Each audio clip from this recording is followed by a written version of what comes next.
오늘 말씀에서는 예수님께서 제자들을 배에 태워 먼저 보내시고 무리를 집으로 돌려보내십니다. 그리고 기도하러 산에 올라가십니다. 그렇게 시간이 지나 거친 바람과 파도에 시달리고 있던 제자들에게 예수님은 물 위를 걸어 다가오십니다. 베드로 자신도 물 위를 걷게 해달라고 믿음의 도전을 했다가 의심하고 빠질 뻔했지만 예수님께서 붙잡아 주시죠. 그리고 모두가 예수님을 하나님의 아들이라고 고백하며 경배합니다. 예수님과 그 제자들의 이야기는 계속됩니다. 오늘도 말씀을 통해 우리에게 소망을 주실 하나님을 기대하며 오늘의 새나 시작합니다. 오늘의 말씀은 마태복음 14장 22절에서 36절입니다. 그 후 예수께서는 곧 제자들을 배에 태워 먼저 건너가게 하시고 무리를 집으로 돌려보내셨습니다. 무리를 보낸 후 예수께서 혼자 기도하러 산에 올라가셨다가 날이 저물기까지 거기 혼자 계셨습니다. 제자들이 탄 배는 이미 육지에서 꽤 멀리 떨어져 있었는데 거친 바람으로 파도에 시달리고 있었습니다. 이른 새벽에 예수께서 물 위를 걸어 그들에게 다가가셨습니다. 제자들은 예수께서 물 위로 걸어오시는 것을 보고 깜짝 놀랐습니다. 그들이 두려워하며 유령이다 하고 외쳤습니다. 그러자 예수께서 곧 그들에게 말씀하셨습니다. 안심하라, 나다, 두려워하지 말라. 베드로가 대답했습니다. 주여, 정말로 주이시면 제게 물 위로 걸어오라고 하십시오. 그러자 예수께서 오너라 하고 말씀하셨습니다.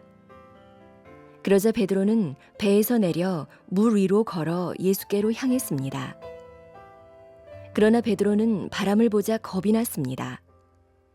그러자 바로 물속으로 가라앉기 시작했고 베드로가 소리쳤습니다.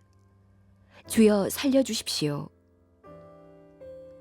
예수께서 곧 손을 내밀어 그를 붙잡으시며 말씀하셨습니다. 믿음이 적은 사람아, 왜 의심했느냐? 그리고 그들이 함께 배에 오르자 바람이 잔잔해졌습니다. 그때 배에 있던 사람들이 예수께 경배드리며 말했습니다. 참으로 하나님의 아들이십니다. 그들이 호수를 건너 게네사렛 땅에 이르렀습니다. 그곳에 있던 사람들은 예수를 알아보고 주변 온 지역에 소식을 전했습니다. 사람들은 아픈 사람들을 모두 데려와 예수의 옷자락이라도 만지게 해달라고 간청했습니다. 그리고 그 옷자락을 만진 사람들은 모두 나았습니다. 오늘 본문 22절과 23절 말씀을 보면 예수님은 함께 있었던 제자들과 무리들을 보내시고 혼자 기도하러 산에 올라가십니다. 날이 저물기까지 혼자 계셨죠. 예수님의 이러한 모습은 일상을 살아가는 우리에게 반드시 필요한 시간이 무엇인지를 말씀하고 계십니다. 바쁜 일상 가운데도 반드시 하나님과의 1대1의 시간을 가져야 한다는 것입니다. 사랑하는 사람과 단 둘이 있고 싶은 것처럼 어떻게 해서든지 무리를 피하여 성부 하나님과 단둘이 있으려고 하는 예수님의 마음, 너무나 중요한 것입니다. 그 시간은 그 어떠한 시간보다 가치 있는 시간으로 여겨지는 것이죠. 하나님을 항상 사랑한다고 고백하는 여러분, 그렇다면 하나님과의 은밀한 교제의 시간을 따로 떼어 꼭 지키며 살아가기를 축복합니다.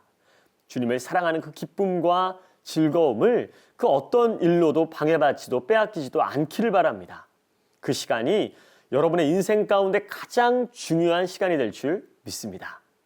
자, 오늘 본문 25절 말씀을 함께 읽도록 하겠습니다. 25절입니다. 이른 새벽에 예수께서 물 위를 걸어 그들에게 다가가셨습니다. 어떠한 그들인가요? 배 위에서 거친 바람으로 파도에 시달리고 있던 제자들입니다. 그런 그들을 향해 다가오십니다. 한 가지 분명한 사실은 제자들을 시달리게 했던 거친 바람과 파도의 현장을 뚫고 예수님께서 오셨다는 것이죠. 예수님은 결코 우리를 홀로 내버려 두시지 않는 분입니다. 우리를 지키시고 보호하시는 예수님은 고난의 현장으로 달려오시는 분입니다. 놀라운 사실은 예수님께서 또 다른 배를 타고 오신 것이 아닙니다. 헤엄쳐서 오신 것도 아닙니다. 그 거센 파도가 치는 물 위를 걸어서 오셨습니다. 여러분, 예수님은 우리가 문제라 여기는 그 현장을 밟고 오시는 분이십니다. 우리가 두려워하는 문제를 밟고 서 계신 분이십니다. 이게 얼마나 놀라운 모습입니까? 여러분, 그 거친 풍랑을 밟고 서 계시는 예수님을 바라보는 믿음이 여러분 안에 있기를 축복합니다. 또한 여러분 기억하기를 바랍니다. 길은 풍랑 위로 열립니다. 길은 주님이 계신 곳, 그곳에서 열리는 것입니다.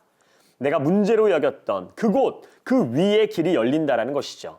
풍랑 위로 길이 열리는 것입니다. 문제 속에 빠지는 삶이 아니라 문제 위를 밟고 걸어가는 여러분의 삶이 되기를 바랍니다. 그렇게 물 위로 걸어오시는 예수님을 보며 제자들은 깜짝 놀라 유령이라고 외칩니다.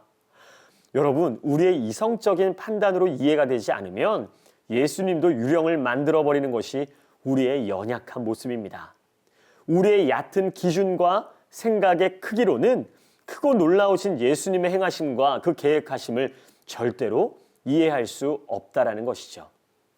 하지만 예수님은 섬세하시고 따뜻한 분이십니다. 물론 오랜 풍랑으로 지치고 정신이 없기도 했지만 뻔히 눈앞에 있는 자신을 보고 유령이라고 말하는 그 제자들을 향해 따뜻한 음성으로 안심해라, 나다, 두려워하지 말아라 말씀해 주십니다. 오늘날 두려움과 절망 가운데서 스스로의 문제에 갇혀 사는 우리를 향해, 그리고 세상의 기준과 의심으로 가득한 우리를 향해 주님은 따뜻한 음성으로 말씀하십니다. 안심해라, 두려워하지 말아라. 주님의 그 놀라운 말씀을 통해 여러분의 굳어있는 마음이 풀리게 되기를 주님의 이름으로 축복합니다.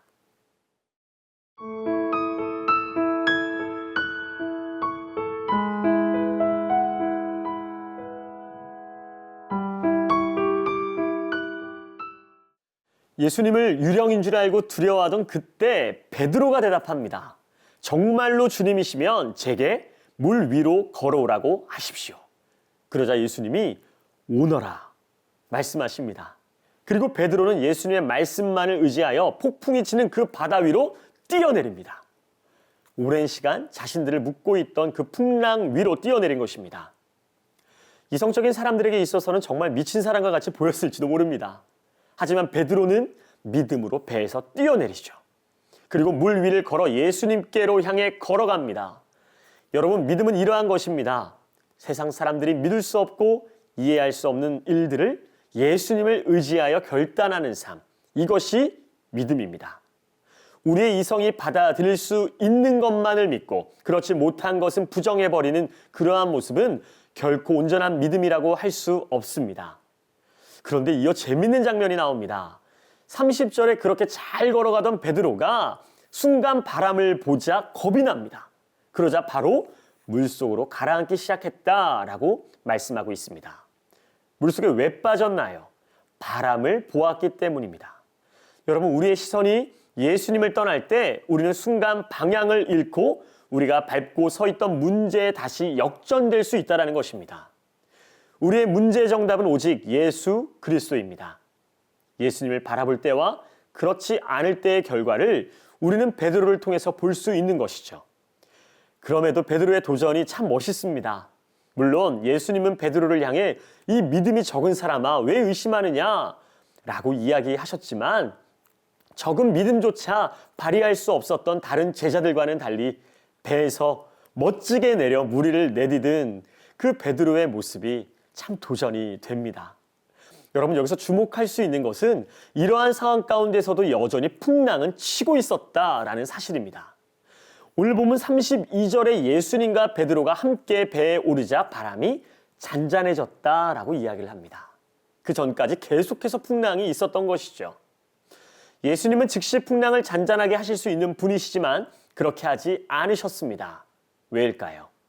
예수님은 단순히 풍랑을 잠잠하게 하시는 데 목적이 있는 것이 아니라 제자들의 믿음의 성장을 위한 계획이 있으셨다는 것입니다. 예수님께서는 모든 과정을 통해 제자들을 훈련시키시고 두려움과 고난 가운데서도 예수님을 온전히 믿고 나아가는 제자들이 되기를 바라신 것입니다. 지금도 여전히 여러분의 삶 가운데 거친 풍랑이 있다면 풍랑이 잠잠해지기를 바라기 전에 그 가운데 함께하고 계시는 주님을 바라보는 여러분이 되기를 도전합니다. 오늘도 함께 묵상한 소망의 복음을 붙잡고 삶으로 실천하며 살아내는 새나 친구들이 되기를 바랍니다. 오늘도 여러분의 하루를 응원합니다. 함께 기도하겠습니다. 사랑하는 주님, 감사합니다. 거친 풍랑이 일지라도 그 가운데 함께 하시는 예수님을 바라보며 그 풍랑을 이겨내는 우리 새나 친구들 될 수 있도록 인도하여 주옵소서. 늘 우리와 함께 하시는 주께 감사함을 드리며 예수님의 이름으로 기도합니다. 아멘.